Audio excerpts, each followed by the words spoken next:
Hi Pisces, welcome and this is your reading. Be open-minded po, hindi po halos lahat makaresonate. Thank you nga po pala sa mga nagsusubscribe at sa mga bumabalik. Marami pong salamat. Give me the message for Pisces. Ano yung mensahe sa'yo? Give me the message for Pisces. Ano yung mensahe sa'yo? So, meron kang King of Swords reverse, Eight of Cups reverse, Page of Pentacles reverse, and Five of Swords reverse. Lahat naka-reverse. Lahat naka-reverse, okay? So, nakikitaan ko dito, yung iba sa inyo, meron kang kadiling dito na Gemini, Aquarius, and Libra, Scorpio, Cancer, and Pisces. Virgo, Capricorn, Taurus.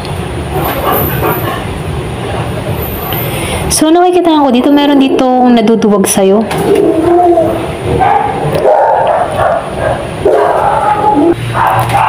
So, nakikita ko dito, no, meron ditong duwag na kaharapin ka. Merong umiwas sa'yo. Pero ganun pa man, nakikita ko dito na may pagpapasya na itong gagawin, okay? Iba sa inyo, pwedeng merong umiwas or pwede rin iniwasan ka ng tao na to ng mahabang panahon. Inignore ka ng tao na to. Pero may pagkilos na itong gagawin sa'yo, okay? Iba sa inyo, meron kang tao na nagkaroon ng tampuhan, away, or hidwaan. Meron dito yung tipong meron siyang aayusin, okay, sa connection nyo. I think past person to. Kasi naduwag to sa'yo. Ito rin nakikita ko. Umiwas siya ng mahabang panahon.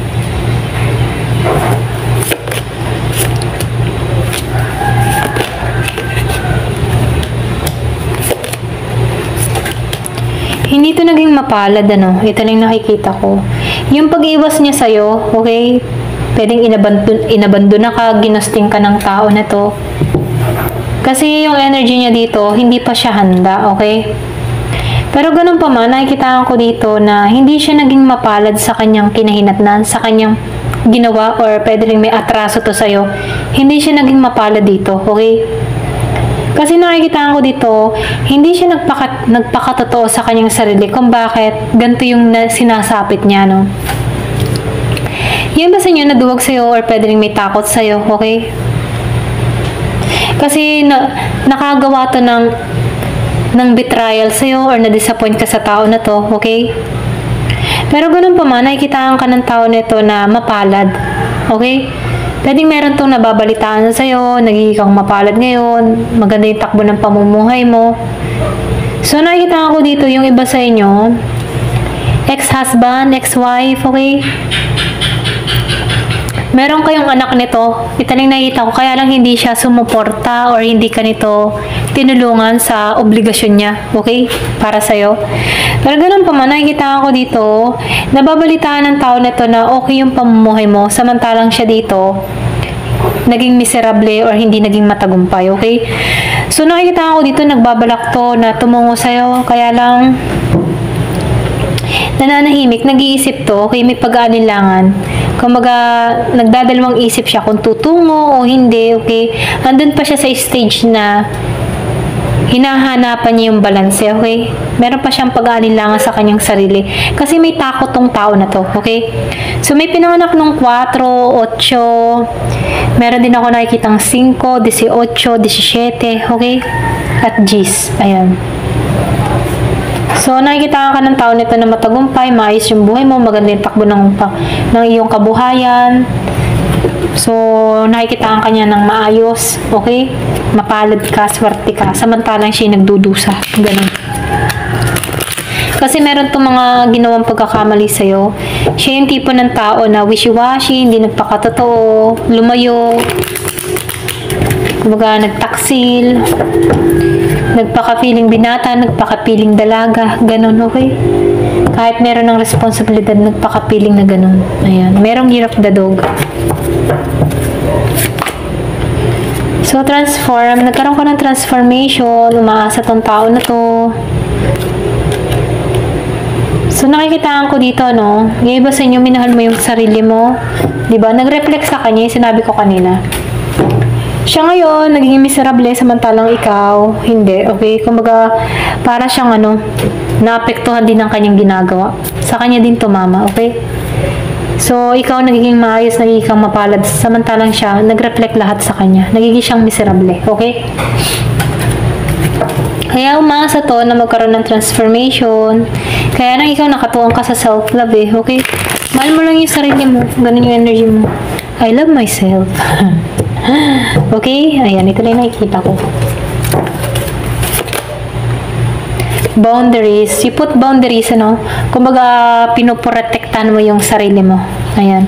Kaya takot tong tao na to, okay? Alam niya yung ginawa niya, alam niya yung atraso, or pwede rin sinasabihan ka dito, put boundaries, kasi ganun pa rin yung energy ng tao na to. Kumbaga, kung ano yung iniwan mo sa kanya, ganun pa rin siya. Ikaw lumago ka dito, okay? Marami kang karunungan, meron kang tapang, protektahan mo yung puso mo. So, commitment, gusto ng tao nito ng commitment. So, nakasubaybay ito, nakatingin sa'yo, okay? Nakikita nito na mapayapa ka, walang gumugulo, walang stress. Reparenting. Kumbaga, nakikita ko dito yung pagre-reparenting mo, okay? Nagiging kang mabuting magulang sa anak mo, okay? Kung may anak ka. Ayan. So, nakikita ko dito yung pag-aaruga mo, transformation, may pagbabago na nangyayari sa'yo. Tinuon mo na lang yung sarili mo sa anak mo, okay? So, meron ditong 25 years old, may pinanganak ng 4, 2, ayan, 25, 15, 8. So, tingnan pa natin. Give me the message. Ano pa yung mensahe?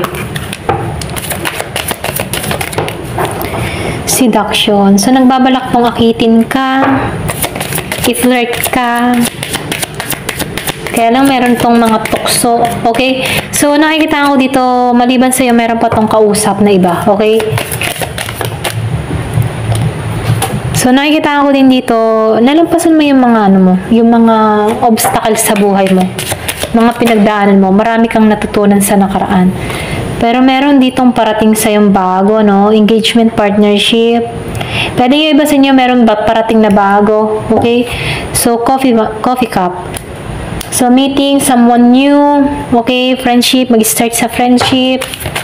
So, nakikita ko dito, meron kang makakausap, okay? Meron ding bagong parating. So, the runner, okay?